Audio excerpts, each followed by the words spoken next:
any allegation of physical abuse against anybody, I view that as a serious criminal allegation. I don't know what somebody's going to say or not. I don't know what the result's going to be. I don't know who's going to speak to me. And I don't know beforehand what they're going to say, whether I'm going to determine it to be credible, whether I'm going to be able to cross-reference it, get, confirmations from other people, and do the work that you need to do to be able to bring it forward and say that you believe it's credible. Pull up the screen cap of the tweet that Nick said last night. Okay, let's see here. This is Rekieta law. It says they're going to claim I choke slammed my son in the lobby of a chiropractor. I know this because our former nanny tried this allegation before, and CPS found no merit to it. What do you think that means? Okay, first of all, when we were texting about this, it's like, it's a very specific thing to say, right? There has to be something going on here. Obviously, something fucking happened, correct? Like, so the chiropractor was at the time his sister-in-law. He's confirmed that on stream. He no longer speaks with the sister-in-law. The whole, that part of the family is apparently estranged from them, which is just sad and terrible thing. I hope they get it back together. What we can read into this is the following: that something happened with him and his son, right? And then his son, told the nanny at some point in time.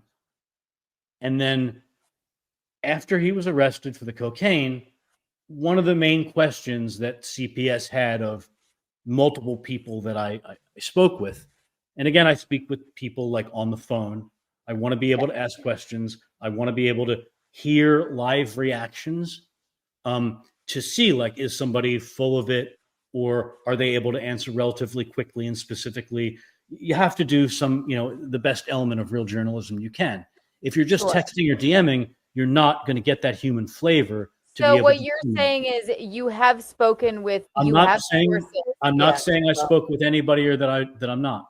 Okay. But what I am saying is that just from reading the plain text that Nick Rekieta told us, right? Mm-hmm. Either the nanny completely made this up out of thin air, like she watched WWE, or the son told the nanny about something happening at the chiropractor. That whatever it was that happened there, I'm not saying it was criminal. I'm not saying it wasn't. I don't know if it crossed any lines, but whatever did go down, that I believe from a plain reading of this, the son felt that it was disturbed him enough that he decided to confide in the nanny about it. Holy moly. Right? Okay. Yeah. Okay. And point two, again, from what he's telling us, that the nanny thought it was important enough to bring it up to CPS. Right? Now, if we're going to be fair to Rekieta and we're going to give him the benefit of the doubt, we'd say the following. We'd say that at the time of the arrest, people, obviously people who were either family members or had been part of the household, like the nanny, that weren't there anymore, obviously they knew what a freaking disaster, Rekieta and his wife are in their whole house was. They wanted something to change.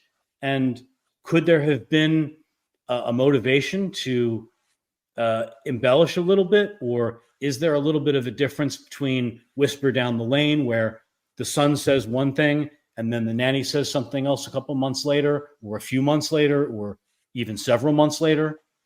That's a possibility too. That's up to your own benefit. I'm just looking at what is plain here, and I'm trying to lay out the alternatives for people to, for me to be fair, lay out the alternatives and let people come to conclusions they want. But something happened. Whether Rekieta is exaggerating on purpose, whether there was exaggeration by which is somewhat likely, because the description from the nanny to CPS was almost certainly not choke slam, right? That's WWE comical. But whatever the nanny, his self-reporting is unbelievable. It's like, right. I was talking to Aaron about this today. I'm like, that's not something that you and I discussed or anything. It's like, no, exactly. It's just the weirdest thing. It's so fucking specific. I'm sorry, this nanny didn't just come up with this out of thin air. It just didn't happen. But there was an allegation. I think it's reasonable to say there was an allegation that concerned that was some kind of physical altercation. This is something that if there was something that the son felt important enough to tell the nanny about, right? Yeah. And that thing happened in public. What happens in private? Now we're going to talk about an incident with Kayla. You're talking about that edge of legality, right? In public. And you're talking about the same level of legality that has been discussed by other people on other podcasts that have witnessed interactions between Kayla and Nick. In other words, again, not illegal, but improper, weird, provocative, where Nick is getting up in her face, like up against a wall. And he's significantly taller than she is. She's pretty short. And he's yelling at the top of his lungs, just like he was with you, just like we've seen that rage before go off on a hair trigger. And it's hit me, hit me, hit me. Okay? He's physically imposing. He's towering over her, and he's yelling, hit me, hit me. He's whatever, 6 feet tall, and you're 5'2" or something. He's got, his arms are there, and you're against the wall, and he's right next to you, face to face almost. At some point, what is he expecting to happen? What is he trying to provoke? Okay? Because guess what? I'm not saying I don't have any evidence that any such thing happened. This is purely hypothetical. But a reasonable person would sit there and go, wait a minute. Well, what if she does finally hit him? What's going to happen next? Well, now you're in a situation where you can claim things of self-defense, this and that. She hits you, it leaves a mark. Then, it's just, you're pushing right up that edge and you're trying to get into it. Okay. Now we're going to talk about a specific incident concerning he and his wife. And again, it gets with his behavior right up to the edge of legality, but there's an actual violent impact that happens as a result of his action. It's not something like a court of law would be like, oh, you're guilty, you did this, because he did not commit the physical act. Okay. But, any common sense person, would be like, okay, it's abusive, it's wrong, it's ridiculous, it's, indicative of somebody who's really freaking messed up. Yeah. Where Rekieta, and again, this is multiple parties. This is the result of conversations with multiple parties. Okay. There was an incident with Kayla in the shower where there was, again, close quarters, pressed up against the wall, screaming very loudly. And there's not really a way for Kayla to kind of physically get out of that when somebody's without, doing something physical herself, which means she's afraid. She doesn't want to do that. And he's screaming at the top of his lungs, and she just wants it to stop. And out of frustration, just, anger, whatever, she ends up smashing her head against, there's like glass bricks that are part of like a window that are like higher up in a shower. So you have like a wall and you have glass bricks like a window. And she slams her head against the glass bricks, and she does it enough where there's a gash in the back of her head. It was approximately 1 inch. And, later for a short period of time, she had what could be described as mild concussive symptoms. Again, is it something that Nick did to her? No. Is it something that's criminal in nature? No. But is it abusive? Is it messed up? 100% abusive. Yes. Yeah. Emotionally, God, psychologically, absolutely. Jesus Christ. Okay. Look, there's a former close family friend. And again, all of these, we're talking about conversations with multiple parties. None of these things are the result of just one conversation with one person. I want to make this clear. Yeah. Something again that I believe to be credible. That there's a former close family friend who is not a family friend any longer. And, you can speculate as to what reasons might be, and there could be a lot. It's somebody who used to spend a lot of time around the Requietas wouldn't be spending time around them anymore, that are obvious and that are in front. Yeah. But something that this particular family friend relayed, something that friend felt disturbed them. And that friend witnessed Nick Rekieta, getting physical with his children in a impulsive and disciplinary manner. Not punching, not illegal. I want to make that very clear. Not a punch or something that would, okay? But we want to get back to thinking about how normal families interact with each other, where you're in front of somebody who's not a member of the family. And okay? There's this, and if you have to physically discipline a child, okay, if that's a parent's judgment, some do, some don't. But you're talking about getting, and it should be a decision that's made out of a thought process, right? That like you believe that this is the appropriate parenting because of certain reasons that you've come up with. Like, oh, look, okay, let me give you an example. And I'm not saying it's how everybody parents, right? But one of your kids, you walk in and one of your kids is just beating the hell out of a younger sibling who's smaller, and they shouldn't be doing that. And you're sitting there going, you know what? The only way I can discipline them, the only way that parent thinks is right, and things like this happen all the time. But a rational parent would drag the kid into another room if there's company over, right? Drags, you're with company, you walk in, it's happening. You drag the kid into another room. And I'm not saying, again, that this specifically happened in this case. I'm giving just a completely made up example of when and how somebody might handle physical discipline if there are others present that are not your immediate family. You drag them into a room and you do your spanking or whatever you got to do there, right? But this was described as, so even if it's just a smack, even if it's just a little something, this friend was disturbed by behavior that this friend, in this friend's long association with the Requietas, this friend felt this was a pattern of behavior that this friend had not seen before in the past. And this was something that disturbed the friend to the point where the friend, now there could be other reasons again. This is one reason that the friend didn't want to be, with them in that immediate vicinity again. Because it was a change in behavior they didn't like. Now, if you're somebody who's hanging out with, look, your neighbor's down the street, right? Right. And you see one of them, and again, not in an illegal way, they're not leaving a mark, but you just see something to get back to with your neighbors, where for whatever reason, a misbehavior thing, something, and you see a physical, an act of physical discipline. Anything you physical. You wouldn't be comfortable with that they did that in front of you. In this if it was day just and like age, a snap I thing, don't boom, think I'm mad at you. I'm gonna, do something physical, anything. You Yeah. wouldn't In my opinion, I don't anybody that's doing anything like that in this day and age. I don't know. I who the f- is doing that? And to the point where it disturbed a friend, allegedly or whatever.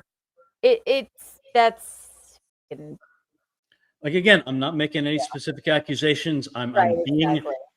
It's all. I've done this at a much higher level, in the past, and I understand that certain details do need to be left out to protect the identities of the people with whom I spoke. But enough detail needs to be conveyed where hopefully the audience finds, or that my investigation and the manner in which I determined things to be credible is enough where they believe it to be credible too. And I trust you. And Gabe, that's the balance I'm trying to strike. That again, I'm not alleging any specific acts. I'm describing it as being physical with a form of discipline on an impulsive basis in front of this friend, that this friend was no longer comfortable for that and potentially other reasons. And because tip of the iceberg, okay, if you're that friend and you see something in front of you that you ain't comfortable with or that you think is impulsive, you're going, wait a minute, what's the next step here?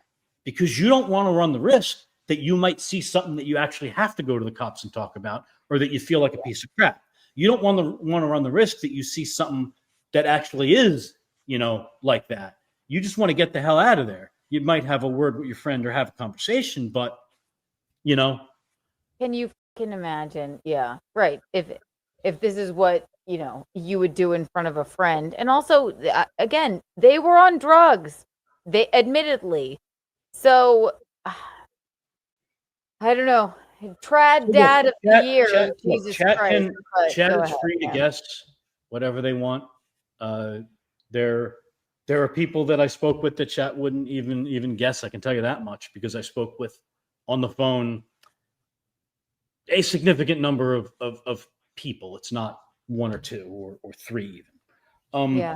And look, there's some people that ain't going to be happy unless I said something that was going to make the cops barge down Nick Rekieta's door tomorrow. I don't have any control over that. Whether they think it's the tip of the iceberg or not, it's up to them. So it's so funny that he self-reports himself, right? It's like, there is a choke slam my son at a chiropractor. That came from somewhere, but from what you're telling me, there's even more than that. Well, allegedly. These are things that I believe to be credible. I think I've been specific enough with, what happened with Kayla in that incident that left the 1-inch gash in the back of her head. Again, not something he directly did, but, was he the instigator? Did he instigate the series of events that led to it? Look, she did it herself, but he's, that's one example of multiples. I just look. Holy moly! I hope that the things that I've learned that I believe to be true, I hope that is not the tip of the iceberg. I hope that's the whole iceberg. I really do. I don't hate the guy. Look, I've talked a little shit on Twitter when he talked shit first, but it's just talking crap. I don't want to ruin a guy's life. I don't want nothing like that. I hope that the things that I'm talking about are enough in the past where the Nick Rekieta of June 2025 is not living like that anymore, and he's not doing those things like that anymore. I really hope that's the case. I hope there's not a whole iceberg underneath. What you want to believe as an audience and what you want to speculate on is up to you. It's true. That's the court of public opinion. And look, this is, a week and a half worth. I was never a Rekieta A-log. I'm not going to be. I felt that there are probably people out there that thought there was maybe something worse that was at the tip of the iceberg, and I didn't find that. And that he should view that as positive. And I think he should, I hope there ain't nothing worse, and he should hopefully view my, characterizations of things as fair and credible. But ultimately, again, he's got a choice. Look, he could be a man, and if he wants to totally do a react to the whole stream and laugh at you being a retard with your tech issues. He will. He could do all that he wants and produce some content. That's the thing, though. He could just ignore it, or whatever he wants, and that's cool with me. The smart thing would be to ignore it, but he won't. Do you think that Nick is dangerous today, still, and still on drugs, even maybe? In your opinion, this is just your opinion. He's shown we discussed that he's shown whether it's talking about wanting to do ketamine therapy, whether it's talking about crushing Adderall, whether it's the voice going all over the place that sounds like whippets, whether it's the red nose that looks like you snorted something, whether it's the really sudden changes in mood. I mean, going from where he was 1 second to acting like you're trying to kill his kids and screaming at the top of his lungs, turning purple like a 2-year-old. These are all the signs of somebody who's not healed. Well, yeah, and, exactly. Not prepared for, to handle the stress of the public fishbowl that is, a streamer's life, especially a streamer that has the history that he does. And look, I hope he gets better. I hope he. That's my thing. I hope he hasn't snapped on anybody in a way that's illegal. and I hope that he never does.